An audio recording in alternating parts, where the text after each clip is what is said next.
The views and opinions expressed on any program are those of the producers and/or the persons appearing on the program, and do not necessarily reflect the views and opinions of FRC Media, Bristol Community College, or the City of Fall River.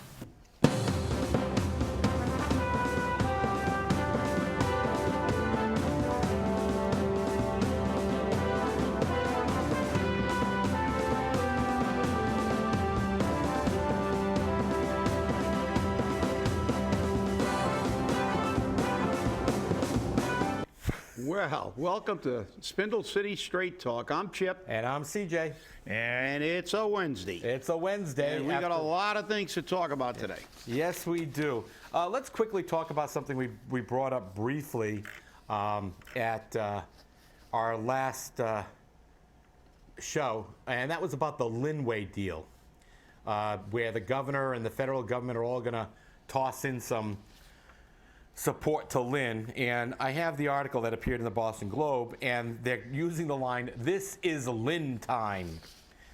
And Lieutenant Governor Polito is going to be in Fall River later on this afternoon, and I'm going to see if I can get a couple of minutes with her.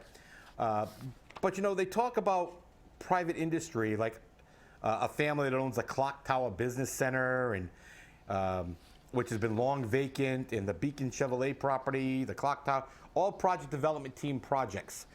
And the governor has put together a team just to do this. Hey, Governor Baker, how about Fall River? How about us? You're going to throw a lot of money into Lynn. How come us? But we figured out why.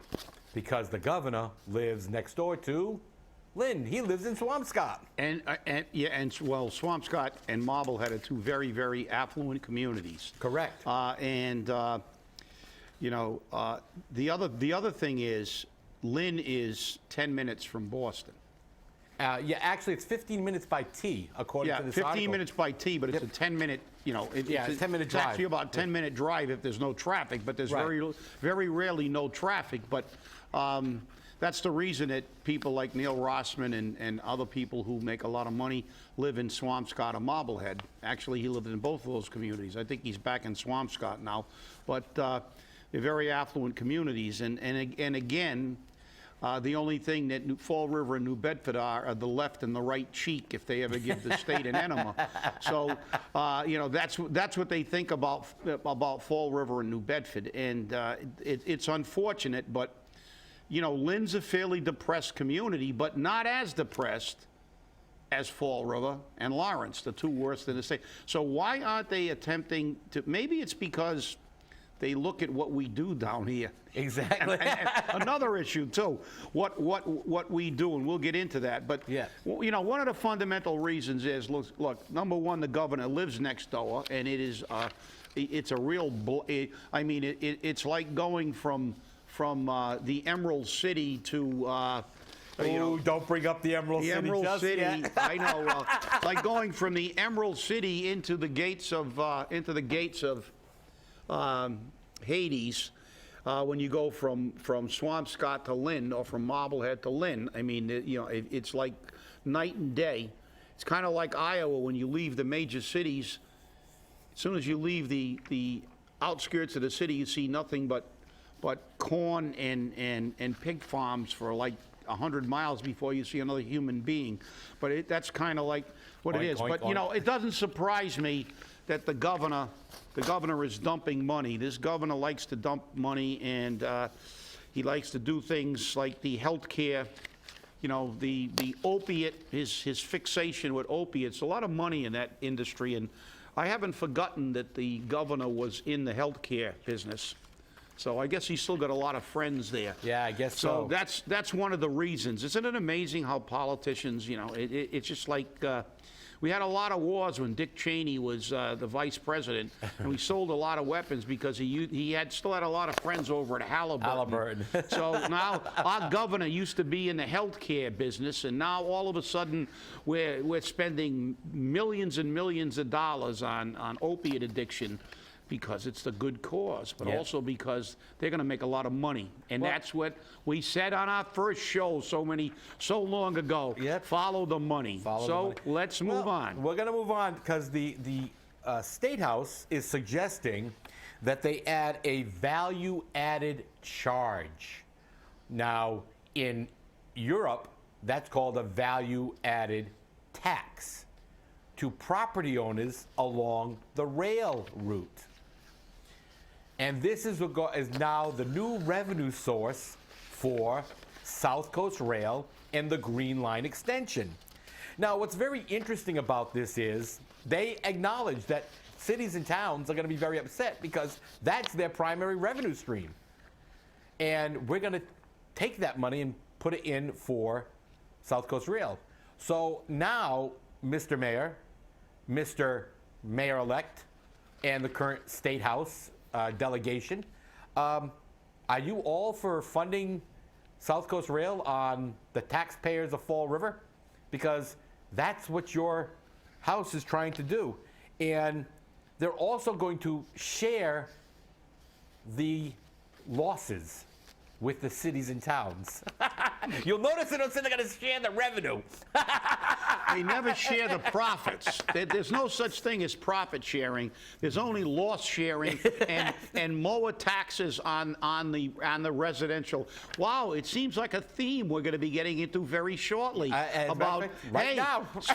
let's screw the residential taxpayer. That's the new mantra, you know, and it's done on all levels of government. Let's screw the working people, and you know, let's protect the businesses, and and who cares that these businesses are failing because nobody has any money? We're just going to take all their money until we get our wish, and we're going to have a country of rich and poor and no one in between.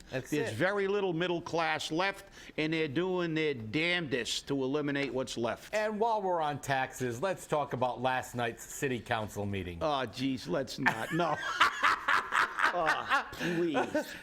Unanimously, all 9, especially from Council Seat 2, which said, I'm not going to vote. I'm going to abstain from votes because I don't want to influence the council, current or future, all voted to, again, give the residential taxpayer the shaft. They broke out that nice long pole, and they put some barbs on it, and they just shoved it. And it was the worst experience ever. It wasn't as bad as it could have been. No. They could have done a 1.0 tax factor, which would have given us a $17 and change. And by the way, rate. the only reason they didn't do that is because we broke that story, and it got out in the public beforehand, because I think they had a meeting at 4:30 yesterday yes, to confirm that they were going to go to the old, they were keeping the status quo. But, you know, when we talk about the status quo, see, this is the old, you know, bait and switch. They threaten to go to 17, they keep it, you know, they keep the tax factor where it is, and we're supposed to be happy. Well, we still haven't forgotten the fact that you lowered the business tax factor. So again, there's no shared sacrifice. And then we had the snake oil salesman march up to the podium again, and the sea parted, the water parted, the Taunton River parted, and Melian walked across from Somerset over into the city council chamber, and he gave his sermon from the Mount. He talked about how Florida is a wonderful place to do business, and the tax factor's low, and we got to encourage business. Well, like I said, we have the second lowest amount of businesses in the Commonwealth of a city of our size. The only one with fewer businesses is Lawrence, which is the only city that's poorer than Fall River. So I guess, you know, figures don't lie, but liars can figure. So Rob Melian is getting paid well, by the way. I'm sure he makes in excess of $100,000 to be a shill. That's his job. And all he can do, because they can't bring in any businesses, they talk about it, but we don't see businesses because we can't sustain businesses in Fall River because nobody has any money. Businesses are sustained, as I've said a million times, by consumers. If you don't have customers, you can't run a business. That's why restaurants close. We can't keep major restaurants in here. We can't keep anything virtually except pizza joints and Chinese restaurants, and, you know, a few restaurants that cater to the senior citizens on with their blue plate specials. And I mean, you look at Fall River, and I said, you look at Taunton, which is a third of our size, and they have 3 times the amount of restaurants. Just drive down 44 or 140. But, you know, Melion doesn't care, you know? And what really irritates me is the way the council treats him like a god. It's like he's when he speaks, you know, he's like Merrill Lynch. Everybody listens, even though he's full of Merrill Lynch's. I guess their symbol is the bull, right? Because they're bullish, and he is really full of bull, a bull excrement, actually. So you know, but we hear this every year. He marches up and gives the speech how we got to keep businesses in the city by keeping their tax factor down. Well, our tax factor is lower than Newton's and Cambridge's, and Newton has 10,000. 10,000, as I said on the last program, more businesses than we do. Why? Because people have money. You know, our tax factor was basically the state average before. We've gone below the state average, supposedly to entice business. Can anybody tell me this great influx of business? Tell me about all the businesses that we've gotten. You know, and again, what disturbed me too is, you know, we go up there and we talk a lot. I chose not to go yesterday because, frankly, I said it before. But I hope the people out there are watching and paying attention, because not one person went up there and said, you know, why don't you give us a break and put the tax factor back to the state average? But this is the and problem. Give some residential taxpayers a break. Not one person went up there and complained and reminded them, because now they think we forgot. Exactly. They think we've forgotten that they lowered the burden on businesses and shifted that burden over to the residential taxpayer. And the problem is that, like you said, nobody showed up. Nobody opposed it. The only person that came out to speak is a man who's paid to speak for the business community. He did his job, okay? And business is business, personal is personal. He did his job. And not one residential property owner came up and said, we're sick of it. This isn't fair. Why are you doing this? Why? Because you bought the line of bull from Melion that we have expansions of business all over Fall River. Mattook is expanded. Blount wants to expand. This one wants to expand. And in a few minutes, we're going to get into some of those companies and those names and where they're actually working. But when you don't come up and speak, okay, this is your fault. It's not my fault. It's not Chip's fault. It's your fault. You failed to speak.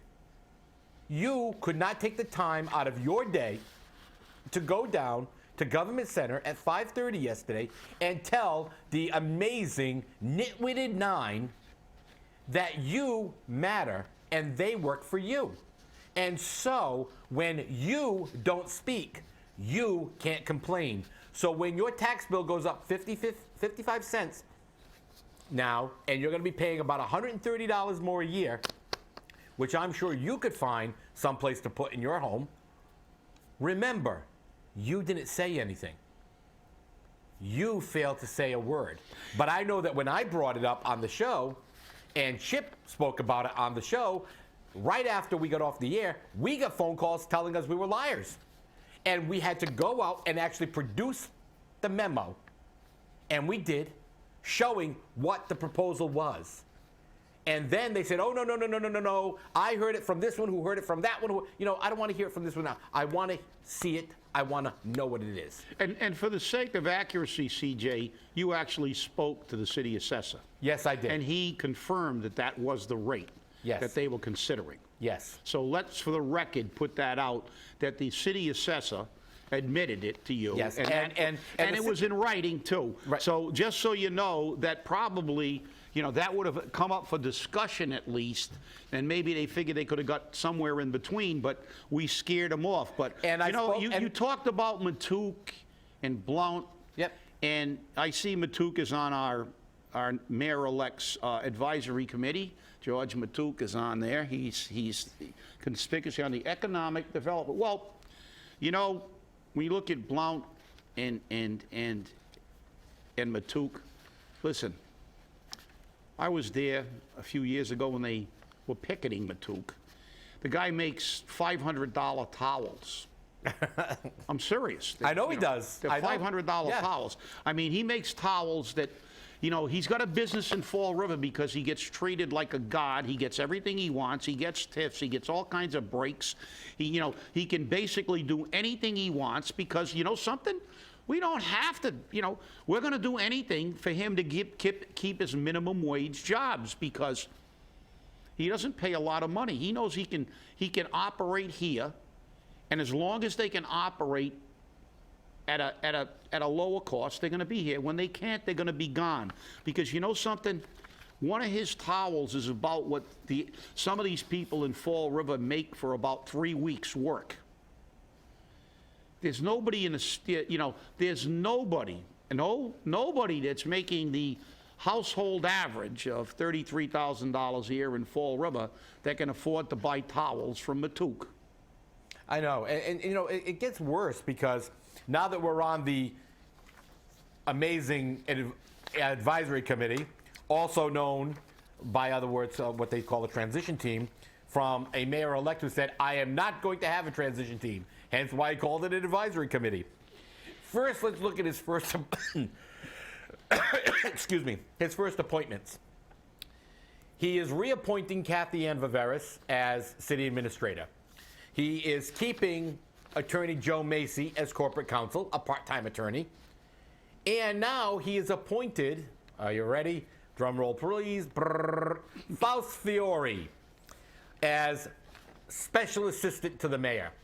Now, wasn't that a position that many of the people in Fall River, including many members of the current city council, really didn't want to put forth?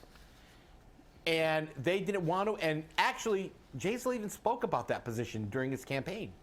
Yet Faust now has a position as the press secretary special assistant, and his first act, before he's even paid, as a special assistant, and I'm going to quote him, this mayor could make Fall River the Emerald City, and CJ would have something negative to say about it.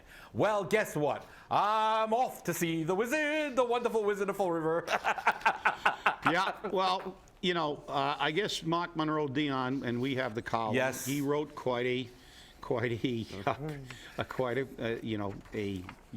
nice piece. And I like his reference to him as the boy emperor. well, I like his reference to the city's chief financial apologist, Kathy Ann Viveris, yes. That's what she is. And I guess that our mayor-elect doesn't have a problem with a part-time $92,000 attorney anymore.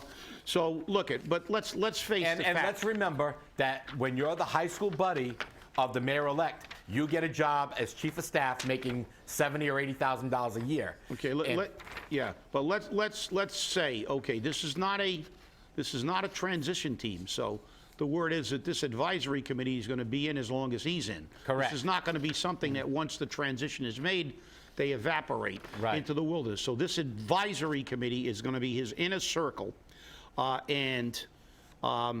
listen, I'm gonna go on record right now as saying, regardless of who's on this thing, it's irrelevant. As I said, he is the mayor. He will ultimately make the decisions. And as Mark Monroe Dion said in his article, this committee will tell him, study things, and then say, yeah, you were right, because that's what these committees do.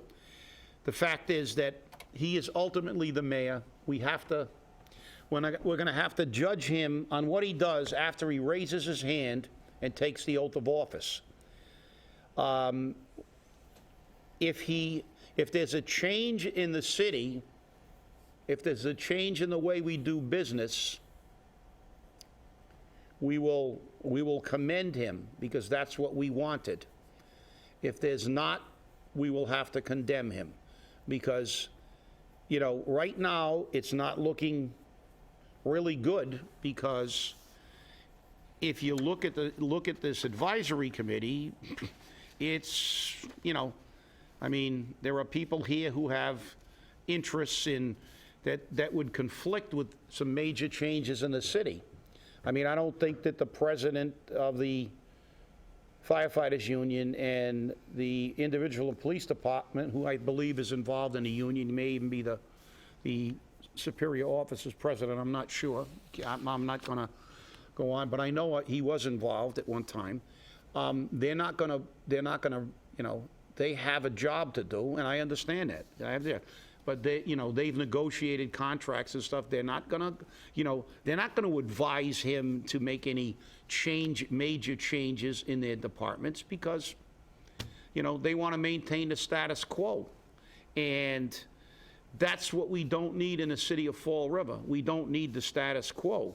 We need bold, we need bold and decisive changes to change the way this city is going. We need a realignment of priorities. We need the priority to become the taxpayer of the city of Fall River.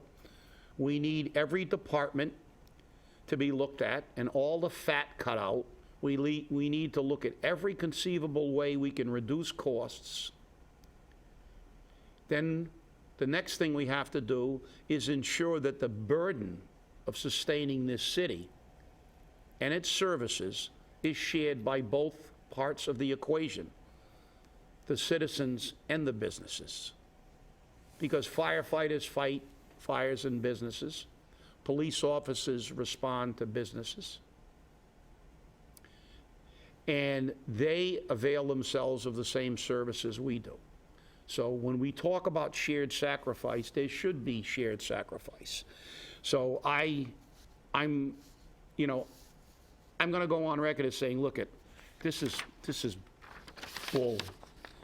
You can call it a transition committee, you can call it an advisory committee. Look, I don't believe in any of this stuff.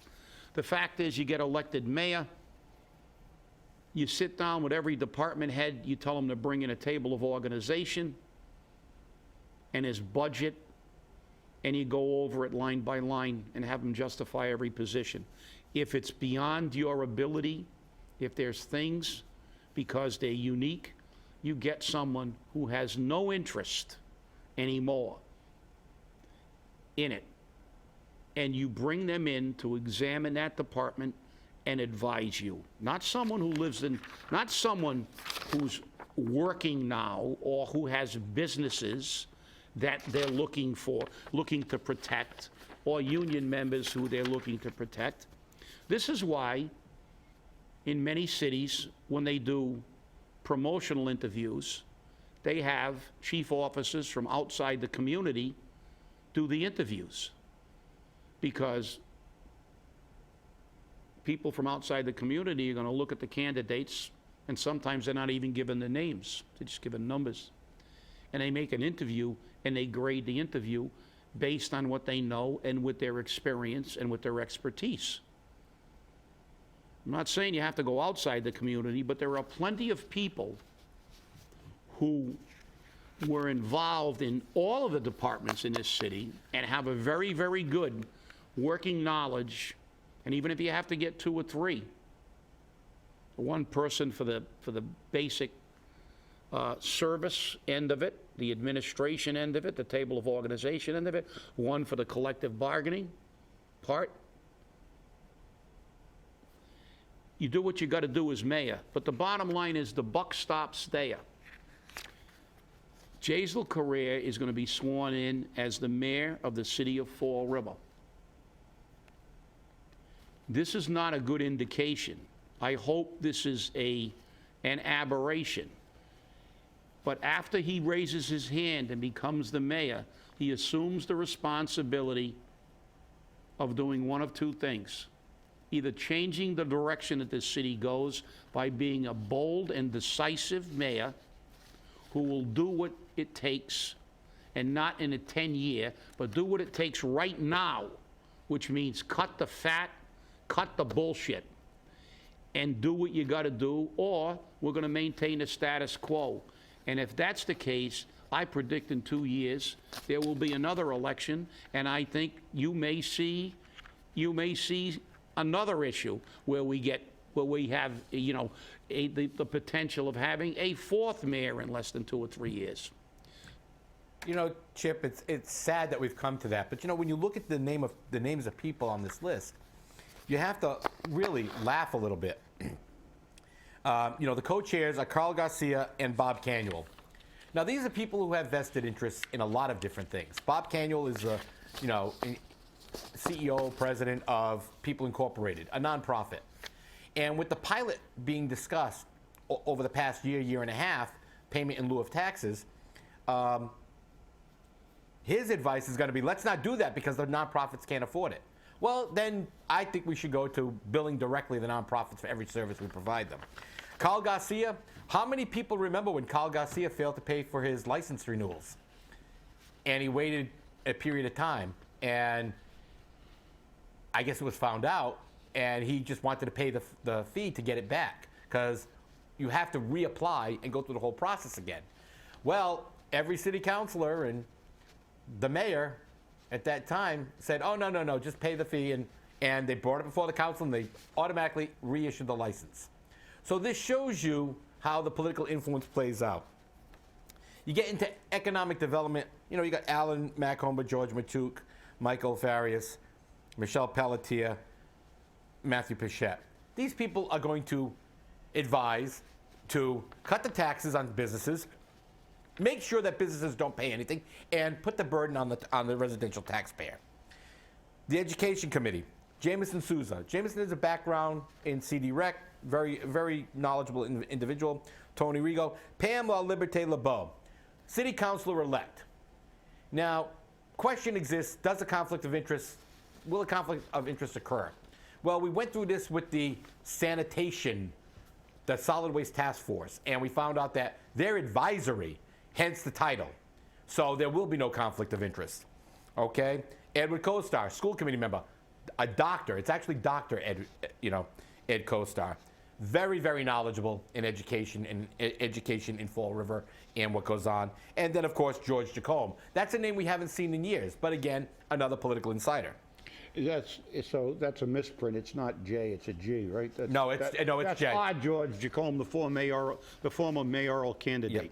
Yep. Then you've got Public Safety Committee. Did he ever get his degree? I don't know. He's on the Education Committee. Public Safety, got Jason Burns, Michael Hoare, probably the only two people on that committee which have any background in public safety. But again, they have to represent their membership. Linda Pereira, she has been an absolute failure on Public Safety Committee across her entire career. So we're going to put her on there. This obviously is what? This is a mending fences thing. Okay? Arts and Culture, John Brandt, Patrick Norton, Sandy Dennis, Jim Sewell, Steve Camara, all people that you really can't do much about. Organizational meeting, Dave Hebert, Holly Hill Baptista, Fred Franco, Aaron Tetrol, and Mike Mayoza. Mike Mayoza, Charter Commissioner. Get him on your committees. This way you can turn around and say, don't change that in the charter. And Mike's position on the charter is, hey, we're only going to go for a 5-year review. So we'll move that forward. Aaron Tetrol, look at his connections. Okay? We know his connections in the political world. We see how those people have definitive connections, and they have interests. And then, of course, the special committee, the Waterfront Development Committee. Peter Cabral, Gilbert Oliveira, a real estate person, Aaron Kudu. This one really went up my backside. This is a kid, has no economic background whatsoever. He's like a spoiled little rich kid, okay? His claim to fame is being on the 50-yard line at the NFL, at the Patriots game, and traveling the world. He runs Remy's quasi-resident. It's a problem. Well, we're done. We'll finish this on Friday. I told you we had a lot to talk about. Yeah, we've got a lot to talk about. And we haven't even got the coffee bill, but stay angry and read Mark Monroe Dion's article. It's a unique perspective. Definitely is. Thanks for watching, and we'll see you Friday. Have a great day.